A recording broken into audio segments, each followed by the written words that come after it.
Shalom, selamat pagi saudara yang terkasih dalam Tuhan. Kita berjumpa kembali dalam ibadah MDC secara online. Sebelum kita memuliakan dan memuji Tuhan, mari kita berdoa. Bapa, kami bersyukur untuk kesempatan pagi hari ini. Engkau Allah yang dahsyat, Engkau Allah yang patut ditinggikan dan dimuliakan. Engkau menjamah kami, Engkau melawat kami ya Tuhan. Engkau pimpin ibadah pada pagi hari ini. Di dalam nama Tuhan Yesus, haleluya, amin. Mari kita muliakan dan mengagungkan Tuhan, karena Dia Allah yang luar biasa, yang patut ditinggikan dan dimuliakan. Pujilah nama-Mu ya Tuhan, Kau segalanya bagi hidup kami.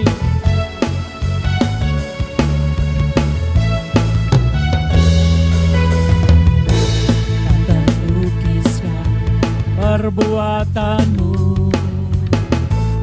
tak terselami pemikiran-Mu. Kau Tuhan di atas segalanya, Maha besar tiada bandingannya. Tak terlukiskan perbuatan-Mu, tak terselami pemikiran-Mu. Hanya Kau Tuhan di atas segalanya,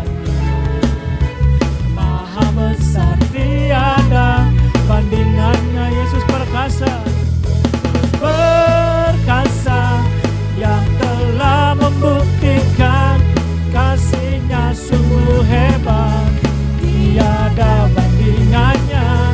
Bersorak-sorai bagi Raja mulia yang berikan kemenangan atas kita.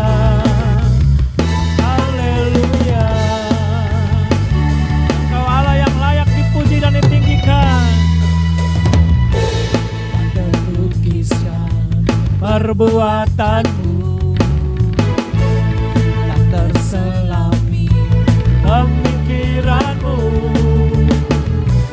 Hanya Kau Tuhan di atas segalanya, Maha besar tiada bandingannya. Yesus perkasa, Yesus perkasa yang telah membuktikan kasih-Nya sungguh hebat, tiada bandingannya.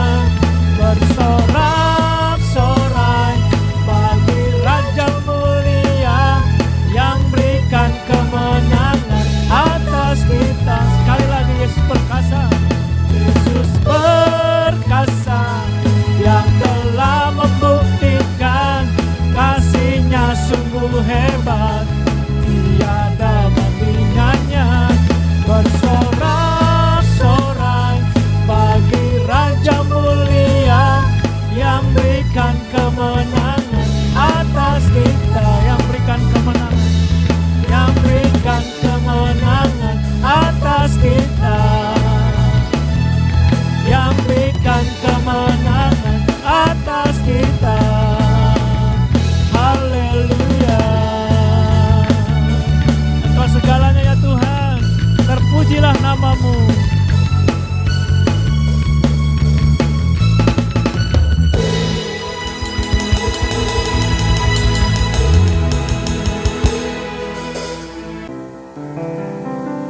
Mari saudara, kita siapkan hati kita untuk menyembah dan memuliakan Tuhan. Engkau yang layak dipuji ya Tuhan. Biarlah Engkau menjamah, Engkau melawat kami ya Tuhan. Terpujilah nama-Mu. Haleluya.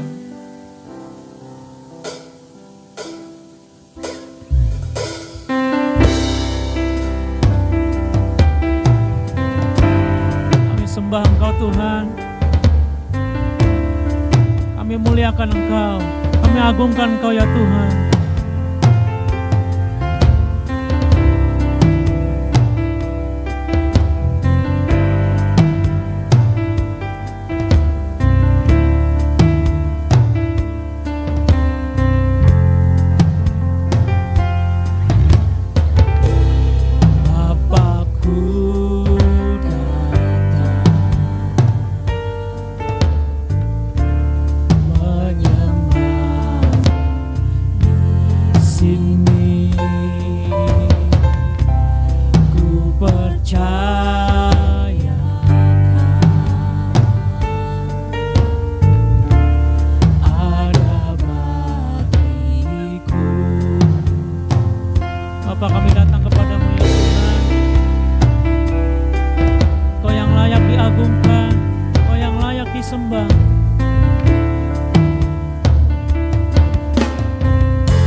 usah ku takut, tak usah ku takut, sebab kau sertaku. Tak usah ku bimbang, kau di dalamku. Tak usah ku cemas, kau penghibur. Saat ku lemah, kau kuatku. Nyanyi haleluya,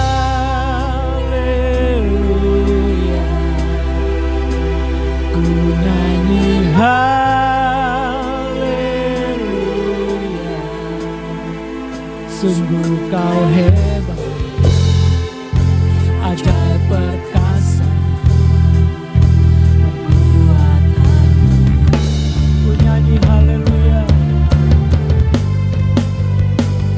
nyanyi haleluya,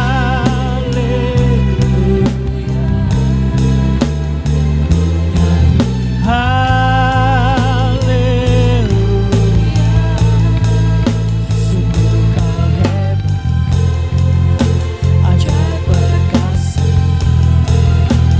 membuat hati. Sekali lagi saudara katakan ku nyanyi haleluya.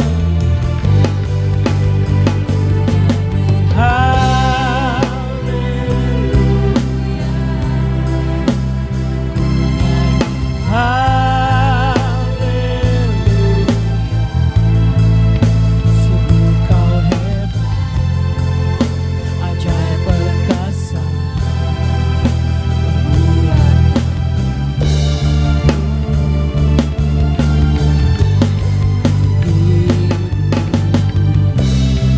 haleluya. Engkau Allah yang besar, Allah yang dahsyat.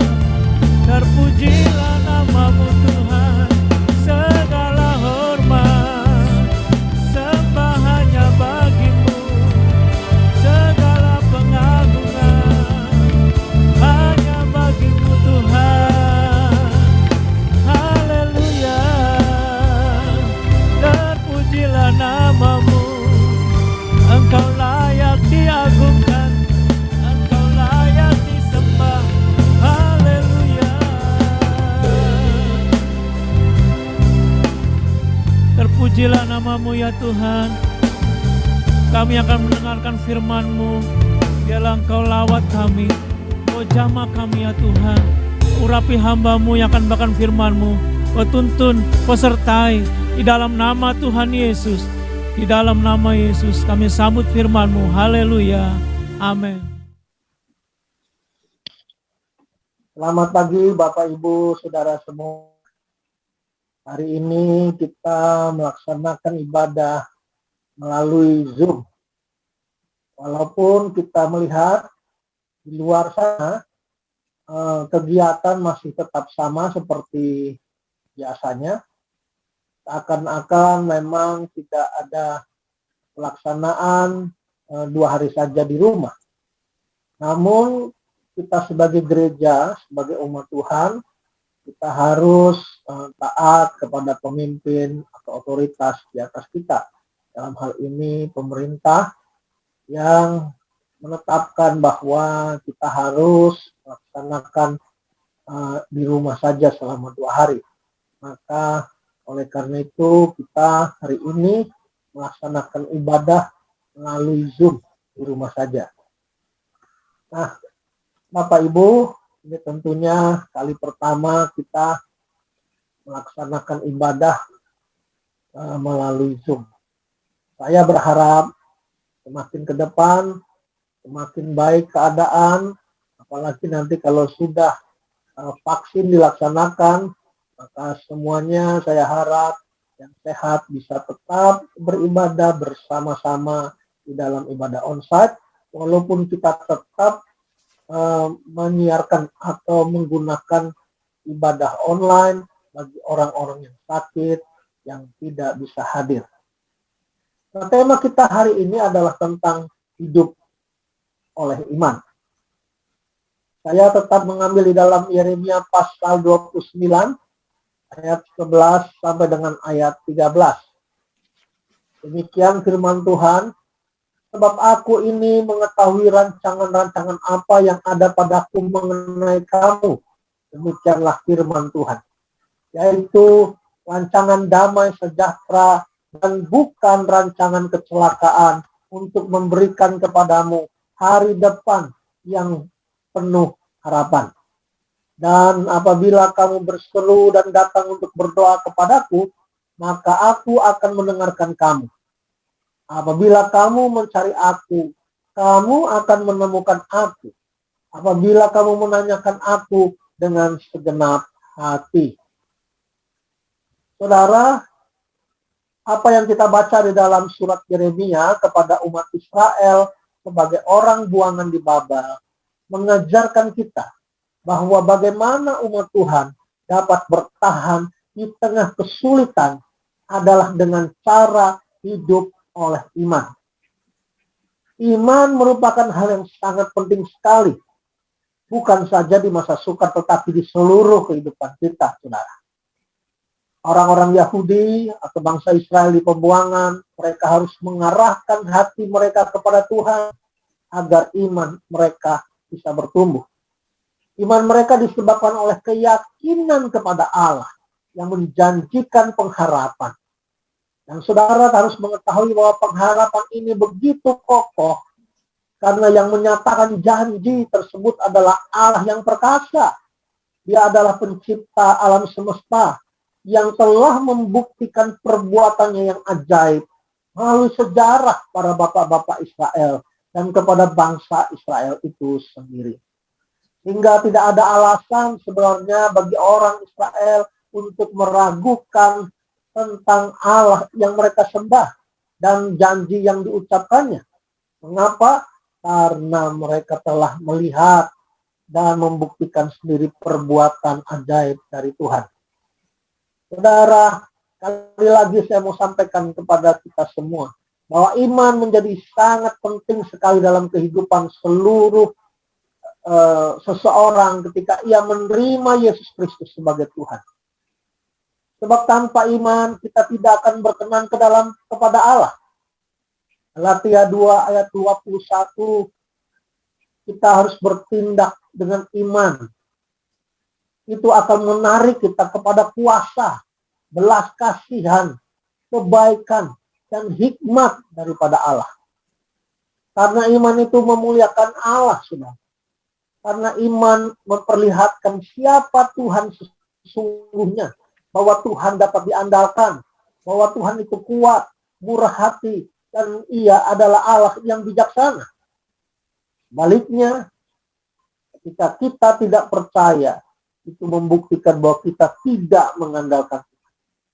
Itu sama dengan menista atau menghina Tuhan dan tidak memuliakan Tuhan. Karena itu saudara, iman itu lebih dari sekedar percaya kepada Allah yang dapat memberi. Tapi iman adalah sebuah pemahaman rohani atas keindahan Allah di dalam Kristus.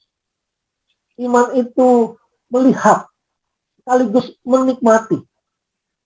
Iman itu melihat dan langsung menghargai kebenaran dan keindahan tertinggi pada diri pribadi Kristus di dalam Injil.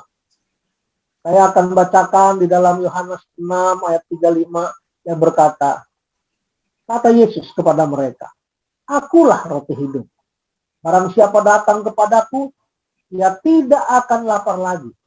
Dan barang siapa percaya kepadaku, ia tidak akan haus lagi.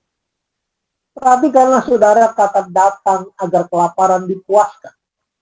Dan percaya agar dahaga dihilangkan. Lapar dan haus itu menunjukkan kekosongan jiwa. Oleh karena itu kita harus percaya dan datang. Dan itu adalah tindakan dari jiwa. Percaya kepada Yesus berarti datang kepadanya untuk menghilangkan kelaparan dan kehausan jiwa. Iman atau percaya kepada Kristus berarti dipuaskan dengan arti keberadaan Allah bagi kita dalam Yesus Kristus. dipuaskan oleh keberadaan Allah. Saudara, pertanyaannya bagi kita adalah, bagaimana kita dapat memiliki iman yang kuat? Roma 10 ayat 17 berkata, jadi iman tumbuh dari pendengaran dan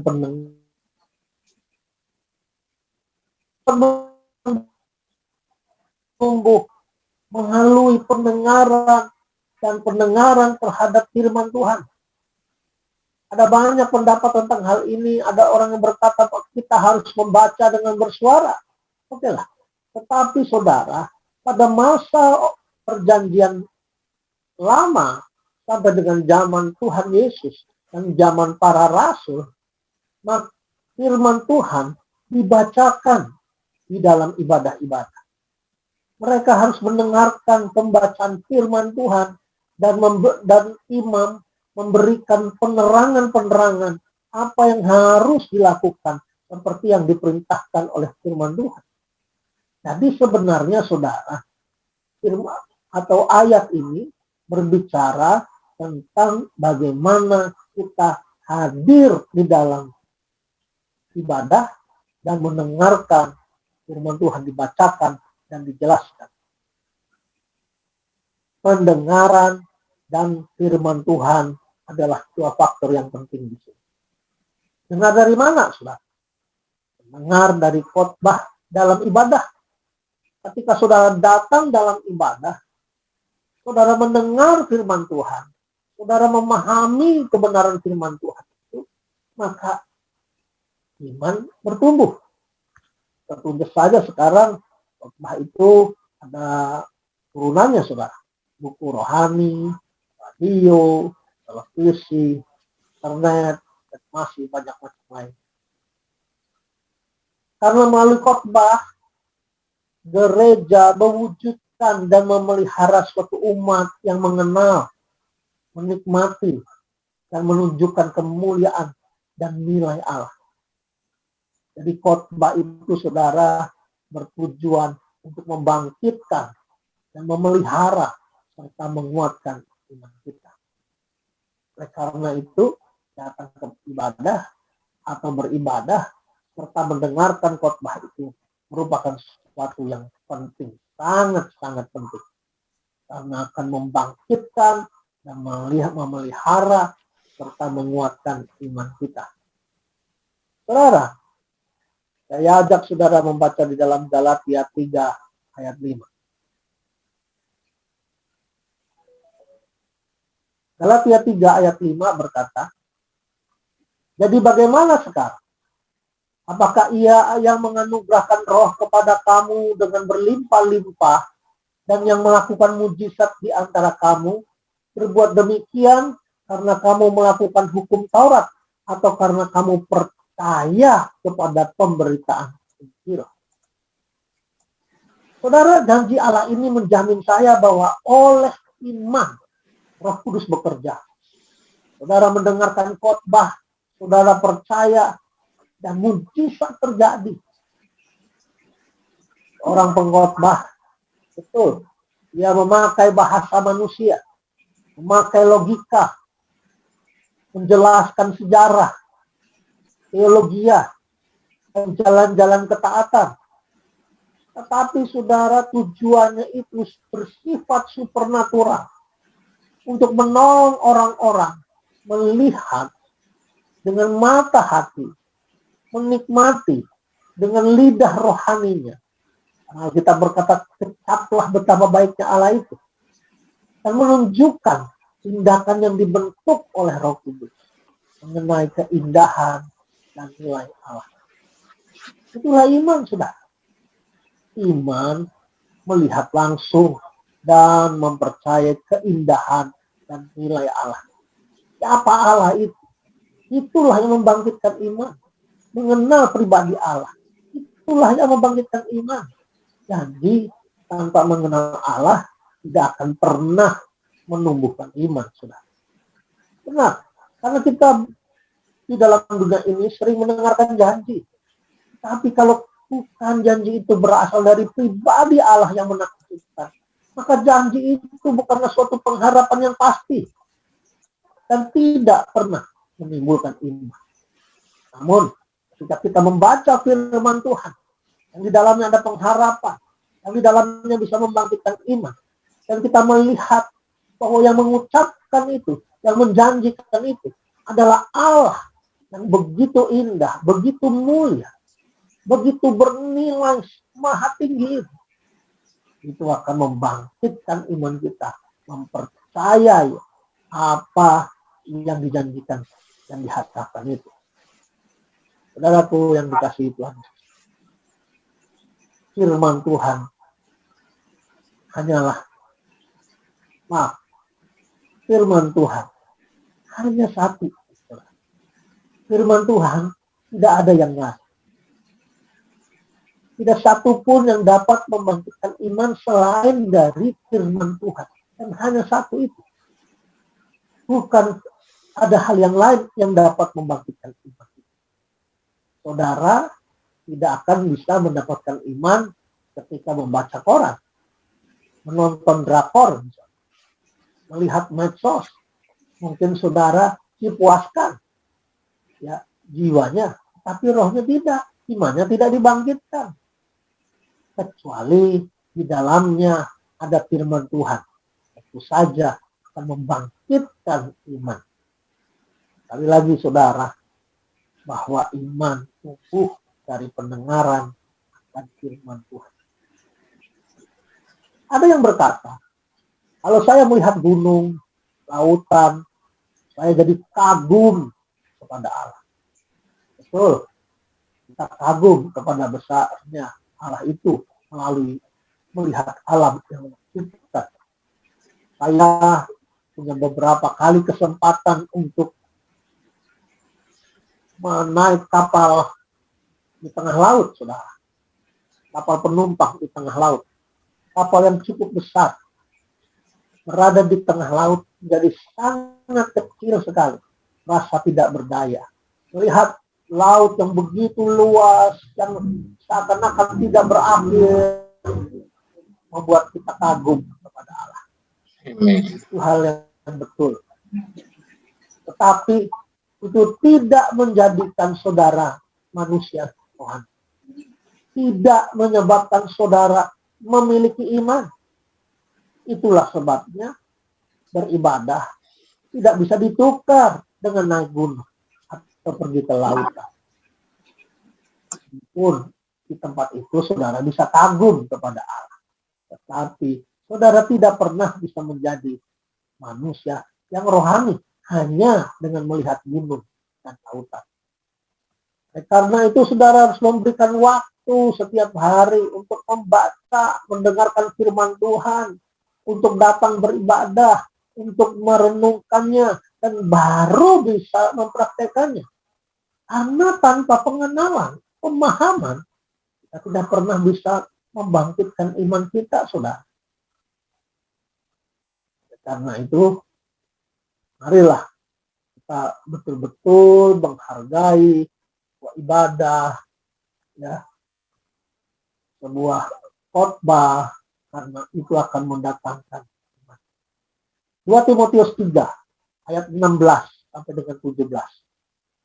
Firman Tuhan berkata, segala tulisan yang diilhamkan Allah memang bermanfaat untuk mengajar, untuk menyatakan kesalahan, untuk memperbaiki kelakuan, dan untuk mendidik orang dalam kebenaran. Demikian, tiap-tiap manusia kepunyaan Allah diperlengkapi untuk setiap perbuatan baik. Saudara, kata segala tulisan yang diilhamkan Allah itu mengacu kepada semua kitab di dalam kitab Alkitab ini, saudara. Firman Tuhan itu mengajar tentang pribadi Allah dan semua. Firman Tuhan itu menyatakan kesalahan. Kesalahan apa, saudara? Dosa manusia. Jika kita membacanya, maka dosa diungkapkan. Kesalahan dinyatakan. Dan kita harus memperbaiki. Firman Tuhan itu juga memperbaiki kelakuan. Artinya, firman Tuhan dapat mengadakan perubahan, saudara. Perubahan karakter, perubahan tabiat. Dia akan mendidik orang dalam kebenaran. Apa maksudnya? Pemuritan. Sekali lagi, firman Tuhan itu memberikan kita sebuah pemuritan. Ketika saudara mau mendengarkan firman Tuhan, saudara mau mendengarkan kebenaran firman Tuhan, itu akan mendidik saudara. Kalau orang tidak mau dimuridkan, ya orang itu tidak akan pernah dididik di dalam sebuah kebenaran. Jadi, hanya dengan firman Tuhan saja setiap orang yang percaya dan menjadi milik Tuhan bisa diperlengkapi untuk setiap perbuatan baik mereka. Yeremia berkata, bangunlah rumahmu, bangun kehidupan. Bangunlah pekerjaan, tanami ladangmu. Itu membangun pekerjaan atau ekonomi. Bangun keluarga. Kita diperintahkan untuk berdoa, membangun relasi dengan Tuhan, dan mengusahakan kesejahteraan kota. Ini adalah tindakan perbuatan-perbuatan baik. Baru kita bisa melakukannya semua dengan benar ketika kita memahami firman Tuhan. Ketika kita mengenal firman Tuhan dengan benar. Jika saudara mau menghadapi pandemi ini dengan berkemenangan, maka hiduplah oleh iman di dalam Tuhan Yesus Kristus. Karena itu iman sangat penting. Iman itu memuliakan Tuhan. Saudara, iman itu bukan percaya diri sendiri. Percaya diri sendiri itu adalah PD, percaya diri. Tapi iman itu percaya kepada Tuhan Yesus Kristus. Beda ya, saudara. Percaya diri dengan percaya Tuhan Yesus. Seringkali orang terlalu percaya diri, PD, tetapi tidak PT, percaya Tuhan. Kita diperintahkan bahwa kita harus percaya kepada Tuhan Yesus. Ya, jadi iman itu bukan percaya pada diri sendiri. Jadi jangan sok pede. Tapi iman itu percaya kepada Tuhan Yesus. Iman itu merendahkan diri kita sendiri dan meninggikan Tuhan Yesus. Iman itu seperti minyak yang menyalakan api semangat. Iman itu bergerak terus dan tidak tinggal diam atau malas. Itulah sebab orang Israel di pembuangan disuruh untuk membangun kehidupan mereka. Disuruh untuk bersemangat membangun ekonomi mereka. Dan mereka memerlukan iman. Karena keadaannya susah, saudara. Keadaannya sulit. Bagaimana mereka dapat mengerjakan itu tanpa melihat ada harapan dan janji Tuhan? Oleh karena mereka punya iman, melihat pengharapan dan janji Tuhan.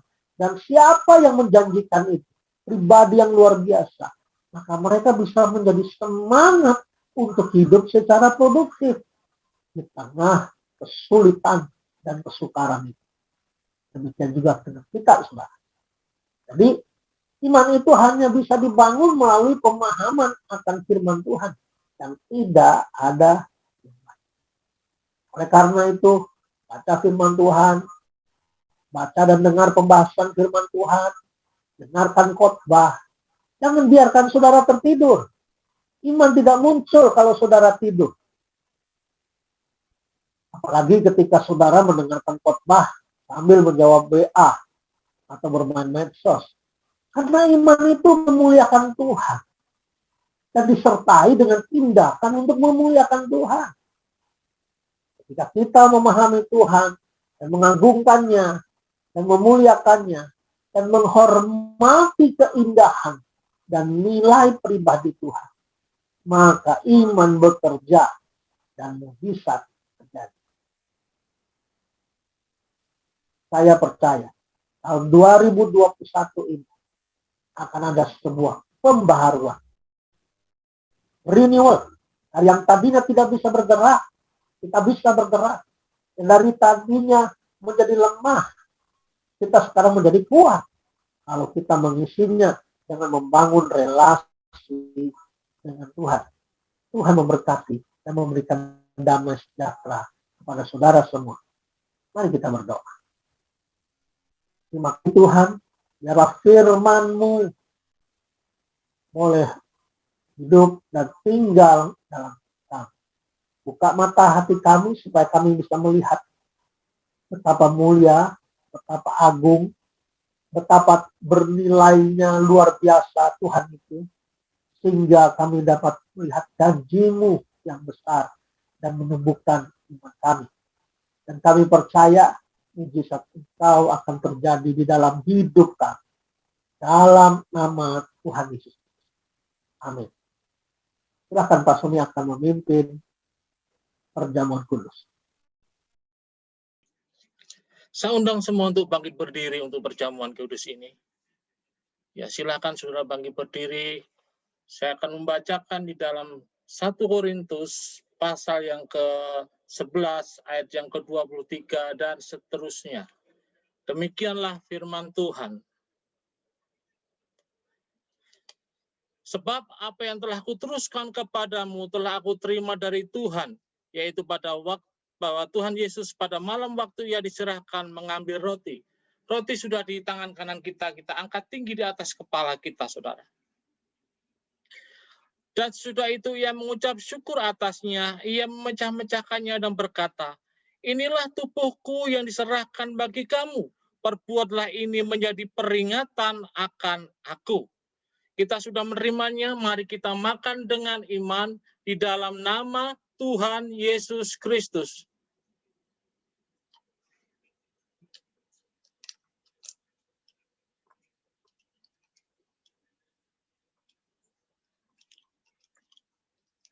Kawan kita angkat tinggi di atas kepala kita.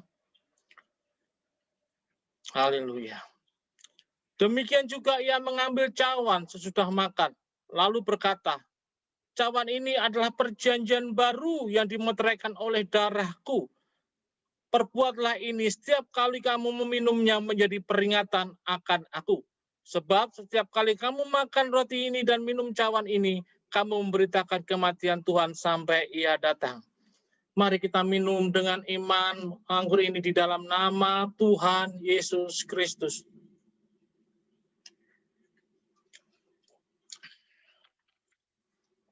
Haleluya. Oh, mari kita semua bersyukur. Kita bersyukur untuk anugerah Tuhan, bersyukur buat kasih Tuhan dalam kehidupan kita. Urala pasyandara la pasyikatara la pasyandara pasyakara la papa syandara. Kami bersyukur Tuhan dengan pengorbanan-Mu di atas kayu salib mati bagi kami, dengan darah-Mu yang tercurah dan tubuh-Mu yang tercapai bagi kami. Engkau yang menebus kami dari setiap dosa, mengangkat kami dari setiap kesia-siaan Tuhan dalam hidup ini. Kami percaya Tuhan, kami pada terangnya yang ajaib, dengan tujuan yang mulia Tuhan mengangkat kami, Tuhan menyelamatkan kami. Kami mengucap syukur ya Tuhan buat anugerah-Mu, buat kasih-Mu yang luar biasa, buat firman-Mu di dalam nama Yesus Kristus. Kami percaya dengan iman kami karena kepada Tuhan, bukan percaya pada diri sendiri kami, tapi kami percaya kepada Yesus Kristus Tuhan Allah yang hidup, melandaskan kepada Tuhan. Iman percaya kami kepada Yesus Kristus yang menebus kami dari setiap dosa. Terima kasih Tuhan buat firman-Mu pada pagi hari ini yang menguatkan kami, untuk kami menjadi pelaku-pelaku iman, untuk kami melatih iman kami, dan percaya kepada Engkau Yesus Kristus sebagai Tuhan dan Juru Selamat kami. Harapan ada di dalam Engkau dan pertolongan hanya ada di dalam Engkau. Terima kasih Tuhan. Kami mengucap syukur kepadamu.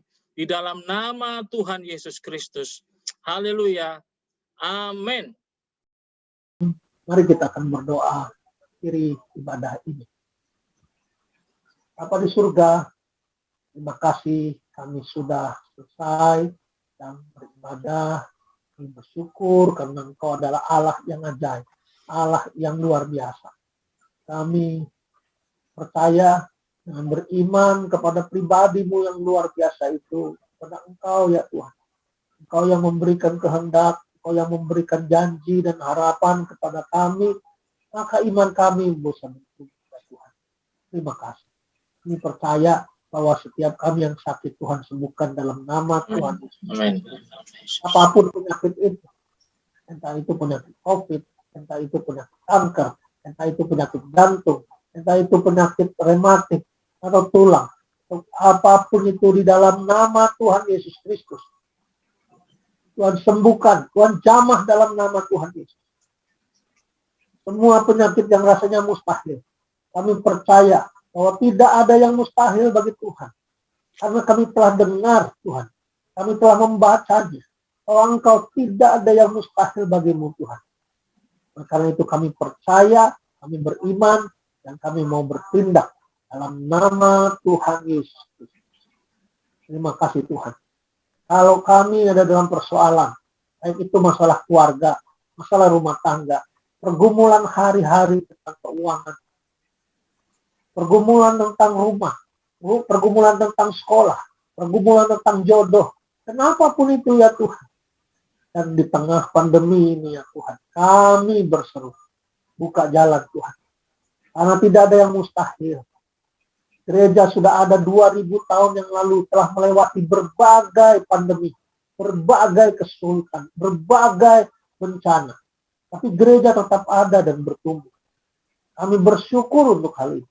Dan kami percaya kami pun akan mengalami mujizat Tuhan. Apa yang terjadi dalam hidup kami, kesulitan apa, kami sebutkan itu. Dan dalam nama Tuhan Yesus, Tuhan buka jalan dalam nama Yesus. Terima kasih Tuhan untuk anugerah. Saudara, terimalah berkat daripada Allah dan kasih daripada Tuhan Yesus, serta persekutuan daripada Roh Kudus menyertai saudara senantiasa, memelihara hidup saudara, melimpah dan terus mengalir keluar, memberkati orang lain juga.